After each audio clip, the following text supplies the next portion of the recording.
자, 오늘도 하나님께서 우리에게 큰 은혜 주실 줄로 믿습니다.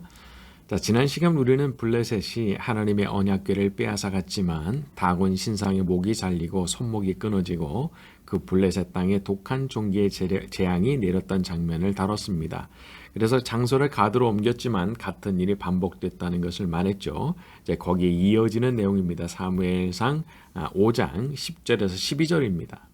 자, 이에 그들이 하나님의 궤를 에그론으로 보내니라. 하나님의 궤가 에그론에 이른즉 에그론 사람이 부르짖어 이르되 그들이 이스라엘 신의 궤를 우리에게로 가져다가 우리와 우리 백성을 죽이려 한다 하고, 이에 사람을 보내어 블레셋 모든 방백을 모으고 이르되 이스라엘 신의 궤를 보내어 있던 곳으로 돌아가게 하고 우리와 우리 백성이 죽임당함을 면하게 하자 하니, 이는 온 성읍이 사망의 환난을 당함이라. 거기서 하나님의 손이 엄중하심으로 죽지 아니한 사람들은 독한 종기로 치심을 인해 성읍의 부르짖음이 하늘에 사무쳤더라.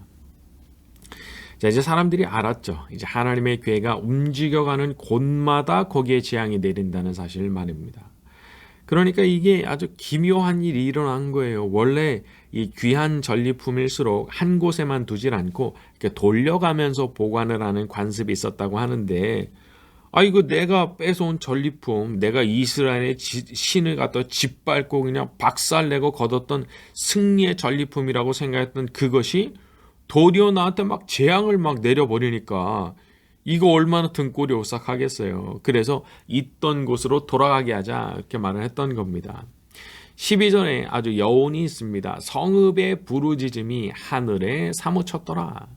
자, 하나님께서 진노하시고 거기에 재앙을 내리시면 그걸 막을 인간이 없는 겁니다. 심지어 신이라고 해도 그걸 막질 못하는 거예요. 여기서 다곤이 무슨 힘을 발휘해요? 아무 힘도 발휘를 못합니다, 다곤이. 하나님께서는 그 어떤 것 앞에서도 막히는 것이 없으신 분이신 거죠. 그분에게 무엇을 하시나이까? 이렇게 물을 수 있는 존재가 아예 없다는 거예요. 그래서 우리가 믿는 이 기독교에 대해서 아주 악심을 품고 기독교를 무너뜨리려고 날뛰는 사람들이 있지만 이게 되질 않는 거예요. 역사상으로 그런 시도를 했던 사람은 수도 없이 많이 있었지만 그 사람들 지금 다 어디가 있어요? 그냥 다 없어진 거예요, 바람처럼. 왜냐하면 하나님께서 살아계시기 때문에. 자, 때로는 그 하나님을 섬긴다고 하는 사람들이 시원치 않을 수도 있습니다. 그래서 여기 나오는 것처럼 전쟁에서 막 대패를 하고 하나님의 길을 뺏기고 그런 수치를 당하지만, 하나님도 그러시냐? 그들이 믿는다는 그분도 그러시냐? 아니라는 거예요. 하나님께서 능력을 발휘하시면 블레셋 아니라 블레셋 할아버지라도 그냥 곡소리 나는 겁니다. 그냥 부르짖음이 하늘에 사무쳤더라. 저는 여기에 희망이 있다고 생각을 합니다. 이스라엘이 무력해졌다면 그건 이스라엘이 자기 잘못으로 무력해진 거지 하나님이 무력해지신 게 아니란 말이에요. 참 지금처럼 교회가 참 곤란을 당하는 일이 또 있었을까 싶기도 합니다. 한국 역사 가운데. 그런데 이런 것들은 참 우리가 돌아봐야 되는 거예요. 돌아봐야 되는 거. 그래서 이런 가운데서도 주눅 들거나 그렇게 하지 말고 우리가 섬기는 하나님이 어떤 분이신가를 생각하고 하나님께서 바라시는 그런 본질적인 부분의 회복을 놓고 우리가 기도하고 애를 써야 되는 겁니다. 그러니까 우리한테는 잘못이 없다 이제 그렇게 하지 말고 그냥 이런 상황 앞에서는 언제나 자기를 돌아봐야 되는 거지 남 탓하는 게 아니에요. 그냥 정말 하나님 앞에서 내가 돌아보아야 될 부분은 없는가, 그렇게 자기를 돌아보는 모습이 더욱 바람직한 거지 이제 다른 쪽으로 화살을 돌리거나 하는 것이 그렇게 지혜로운 방법, 지혜로운 태도는 아니다, 그런 생각을 합니다. 저도 참 교회 일원으로서 참 마음이 답답하고 힘들 때가 있어요. 하지만 내가 섬기는 하나님도 그렇게 곤란을 당하시는 거냐? 그건 아니라는 거죠. 어떤 어려움을 당하게 된다면 사실 그것은 우리의 부족함 때문이지 우리 하나님의 어디가 모자라서 그런 건 아니니까 말이죠. 자, 창고는 문이 열려야 되는 겁니다. 창고에 아무리 병기가 많고 대단한 무기들이 있어도 그 문이 열려야 가져오죠. 아니 문이 안 열리는데 문 안 열리면 없는 거나 마찬가지잖아요. 우리에게는 온 세상을 통치하시는 하나님이 계신 겁니다. 그러니까 그분께서 문을 열어주시는 순간 그냥 적들은 초토화되는 건데, 그 문을 여시도록 하는, 그분이 문을 여시도록 하고 싶으시게 하는 그런 어떤 사람들이 필요한 거예요. 하나님께서는 언제나 하나님을 경외하는 사람들, 그 마음이 겸손하고 하나님 은혜를 사모하고 정말 하나님을 사랑하는 사람들을 위해서 능력을 베푸시는 겁니다.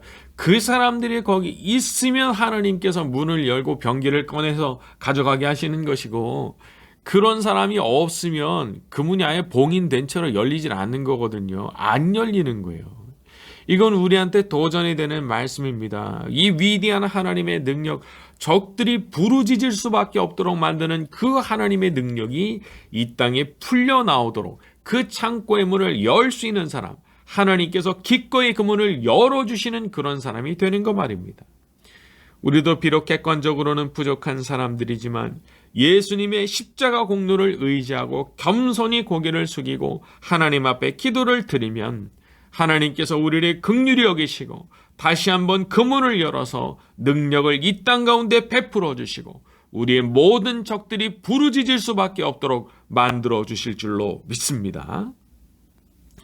자, 이제 6장으로 넘어갑니다. 6장 1절, 여호와의 궤가 블레셋 사람들의 지방에 있은 지 7달이라.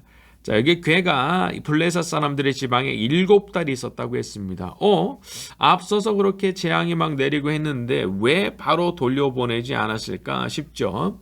자, 학자들은 여기 나오는 지방이라고 하는 단어가 도시와는 대조를 이루는 단어라고 보기도 합니다. 그래서 의도적으로 이제 사람들이 북쪽에는 대도시와 거리를 두고 떨어진 곳을 가리키는 그런 단어다, 그렇게 보기도 했어요. 그러니까 벌판에 어떤 시골에 그렇게 내다 놨다는 거죠. 아스돗, 가드, 에그론, 여기서 그냥 난리가 났었으니까 무서워가지고 저 멀리 밖에다가 치워버린 거라고 할까? 그렇게 볼 수 있는 거죠. 그리고 그것이 이제 7달이 지났다는 겁니다. 자, 2절로 갑니다. 블레셋 사람들이 제사장들과 복술자들을 불러서 이르되 우리가 여호와의 궤를 어떻게 할까? 그것을 어떻게 그 있던 곳으로 보낼 것인지 우리에게 가르치라. 자, 이거 시간이 흐르면서 이제 밖에다가 이렇게 멀리 내다 놓긴 했지만 그래도 결국 이것을 원래 자리에다 갖다 두는 것밖에는 방법이 없다, 그런 생각을 했던 것 같아요.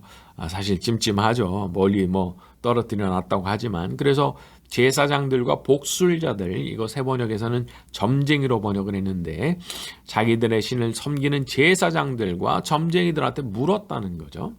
3절로 갑니다. 그들이 이르되 이스라엘 신의 궤를 보내려거든 거저 보내지 말고 그에게 속건제를 드려야 할지니라. 그리하면 병도 낫고 그의 손을 너희에게서 옮기지 아니하는 이유도 알리라 하니. 자, 여기 속건제라고 하는 말이 나오는데 이 속건제라고 하는 것은 영어로는 guilt offering이라고 번역을 하는 단어입니다. 특히 어떤 죄를 지은 것에 대해서 이렇게 배상을 하는 배상의 성격을 가진 제사거든요. 그러니까 그냥 보내면 안 되고 자기들이 끼친 손해에 대해서 이렇게 배상을 하는 의미의 제물을 드리면서 제사 드리고 그렇게 해서 보내라, 이렇게 조언을 한 거예요. 자, 보면 이 사람들이 이방신을 섬기는 사람들이었지만 뭔가 하나는 제대로 알고 있는 게 있었어요. 그것은 하나님의 마음을 풀어드려야 된다, 요걸 알았던 거예요. 우리가 서양 문화에 이렇게 익숙해지다 보니까 하나님을 아무런 감정이 없는 제1원인자 이런 식으로 생각하기가 쉬운데 그거 아닌 겁니다. 우리에게 판단력과 감정을 불어넣어 주신 분께서 얼마나 우리보다 더욱 예리한 판단력과 감정을 가지고 계시겠냐 말이에요. 자, 신앙의 성숙이라는 것은 하나님께서 어떤 마음이실까, 하나님께서 마음의 이걸 어떻게 생각하실까 하는 것을 생각할 줄 아는 부분에 있다고 봅니다. 하나님을 얼마나 인격적으로 알고 대화하느냐, 이걸 가지고 그 사람의 신앙의 성숙을 이제 판단할 수 있다는 거죠. 자, 아무튼 신기하게도 이렇게 이방신을 섬기는 사람들도 하나님을 함부로 이렇게 아무렇게나 대우해서는 안 된다는 것을 알고 있었다는 거예요. 참 이런 부분에서 아쉬움이 있는 거예요. 이방신을 섬기는 사람들도 그 두려워할 줄 알거든요. 그런데 하나님을 믿는다 하면서도 하나님에 대해서 마땅한 두려움을 가지지 않는 경우들 참 많이 보는 것 같아요. 그래서 그런 부분들은 한번 좀 돌아봐야 된다 그런 생각이 듭니다. 자, 우리 4절과 5절입니다. 그들이 이르되 무엇으로 그에게 들을 속건제를 삼을까 하니 이르되 블레셋 사람의 방백의 수요대로 금독종 5과 금쥐 5마리라야 하리니 너희와 너희 통치자들에게 내린 재앙이 같음이니라. 그러므로 너희는 너희의 독한 종기의 형상과 땅을 해롭게 하는 쥐의 형상을 만들어 이스라엘 신께 영광을 돌리라. 그가 혹 그의 손을 너희와 너희의 신들과 너희 땅에서 가볍게 하실까 하노라. 자, 금독종 5과 금쥐 5마리를 속죄 제물로 삼아라. 그런 조언을 합니다. 블레셋의 제사장과 복술자들이. 여기서 독종이라고 하는 것은 다른 번역들은 악성종기라고 번역을 했어요. 그러니까 이들에게 생겨났던 그 종기의 형상을 금으로 만들어라 했던 거죠. 자, 보면은 종기의 형상뿐만 아니라 쥐의 형상도 같이 만들려고 그랬는데 정확하게는 알 수가 없지만 아마도 당시 사람들도 이 쥐가 전염병을 옮기는 존재라고 생각했던 게 아닌가 추측을 하기도 합니다.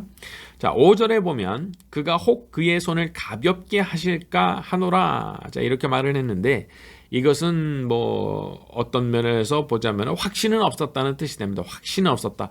가볍게 하실까 하노라. 그러니까 그 신이 어떤 방식으로 움직일지 어떻게 반응할지 모르겠지만은 그렇게 해보자 그런 얘기가 되는 거죠. 자, 이것은 신지식에 관한 얘기가 됩니다. 그 신이 어떤 신인가 그것을 알면 거기에 맞춰서 움직일 수가 있겠지만 그 신이 누군지 어떤 성품을 가졌는지 어떤 성향을 가졌는지를 모르면 그거 어려운 거잖아요. 자, 우리에게는 가장 좋은 신지식의 자료가 있는데 그게 바로 성경입니다. 우리는 성경을 통해서 우리가 섬기는 하나님이 어떤 분이신지 그분은 어떤 능력을 가지고 계시고 어떤 식으로 움직이시는 분이신지 어떤 마음과 어떤 생각과 어떤 계획을 가지신 분이신지를 성경을 통해서 알 수 있는 거예요.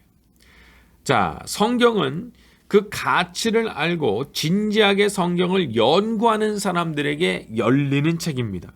그러니까 이 성경의 가치를 모르고 성경을 무슨 삼류소설 보듯이 그렇게 쭉 이렇게 아주 거만한 태도로 읽어보면은요, 야, 이거 엉터리구만. 이딴 걸 믿는다고? 야, 이 인간 아주 미개하구만. 이런 식의 반응이 나오기가 쉬운데 이것은 성경이 가지고 있는 그 가치가 그 사람에게 봉인된 거나 다름이 없다는 것을 알려주는 거예요.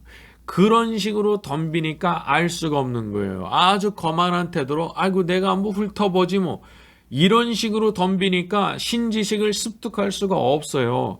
이건 거룩하신 하나님에 대한 계시인데 그런 방자한 태도로 나가죠. 안 열리거든요. 이 신령한 계시문이 안 열리거든요. 그러니까 하나 쓰잘데기 없는 책으로 보이는 거예요. 그래서 야, 이딴 걸 믿는 너희들 수준 알만하다. 이제 이런 식의 반응이 그래서 나오게 되는 겁니다. 자, 성경은 신령한 책입니다. 이 책은 하나님의 영이신 성령께서 인간들에게 감동을 주어서 기록하게 하신 책이기 때문에 성령께서 은혜를 주시면 그 가치가 보이고 내용이 보이고 거기서 신지식을 얻게 되지만 성령께서 그 사람을 기뻐하지 않으시고 눈을 열어주시지 않으면 하나도 보이지 않고 아무것도 건질 게 없는 책으로 변하게 되는 거예요. 그게 참 신기한 책이죠. 자, 이것은 마치 표범이나 늑대에게는 이 풀이라고 하는 것이 아무짝에 쓸데없는 먹이지만 양이나 코끼리에게는 아주 좋은 양식이 되는 것과 같다 할까? 그런 겁니다. 그러니까 이 표범이나 늑대가 볼 때 자기들이 볼 때 아유 못 먹겠네 싶으니까 남들도 그런 줄 알죠. 그런데 양이나 코끼리한테는 아주 좋은 양식이 되는 것과 마찬가지라는 거예요. 성경은 신령한 책입니다. 성령께서 감동하시는 순간, 성령께서 눈을 열어주시는 순간 그 책은 신지식의 보고가 되는 거예요. 세상 어디서도 얻을 수 없는 절대자이신 하나님에 대한 지식이 거기에 담겨있기 때문입니다. 오늘 이 말씀을 듣고 있는 모든 분들에게 이와 같이 신지식의 보고가 되는 성경의 문이 열리게 되기를 축원합니다. 자, 일전에 말씀드렸던 대로 내년 1월 12일부터 두 번째 수요일이죠. 1월 12일부터는 수요일 오전에 오프라인 예배를 다시 시작을 하려고 해요.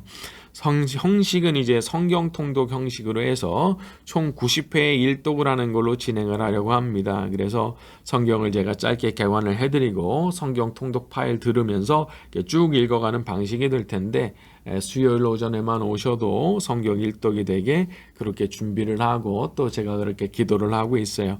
여러분들도 많은 기도로 동참을 해주시면 감사하겠습니다. 자, 우리 6절부터 9절로 갑니다. 애굽인과 바로가 그들의 마음을 완악하게 한 것 같이 어찌하여 너희가 너희의 마음을 완악하게 하겠느냐. 그가 그들 중에서 재앙을 내린 후에 그들이 백성을 가게 함으로 백성이 떠나지 아니하였느냐.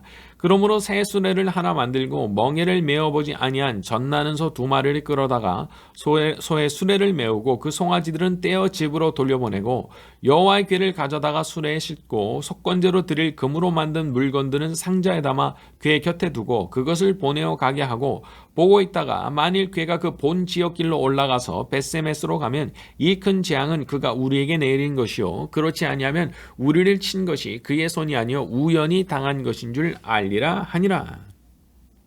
자, 이 사람들이 실험을 제안합니다. 저지나는 어미소 2마리를 끌어다가 수레를 끌게 하고 송아지는 집으로 돌려보내자는 거죠.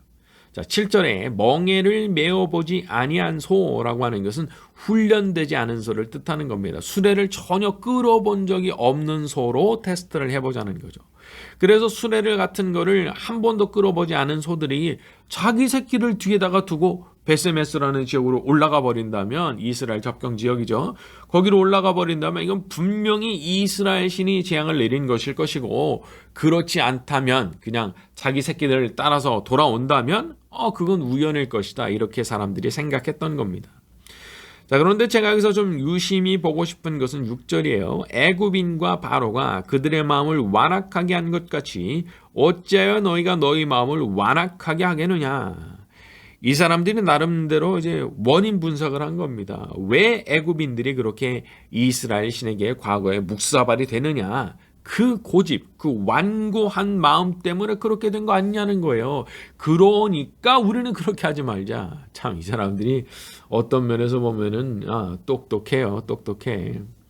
자, 사람이 착각하면 안 되는 것이 자기가 좀 잘 되고 성공하고 그러면 다른 사람은 물론이고 자기가 신도 이길 줄 아는 거예요. 참, 이게 성공했다 하는 사람들에게서 그 나타나는 어떤 공통적인 모습이랄까, 그런 것 중에 하나거든요.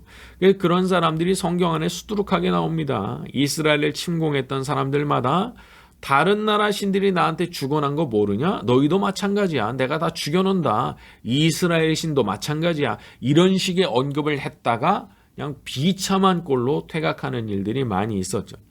특히 히스기야 시대에 침공했던 사네립 같은 왕은 결국 퇴각을 해서 돌아갔는데 자기 신의 신전에서 자기 아들들한테 죽임을 당합니다. 그렇게 비참한 꼴을 당하는 거예요.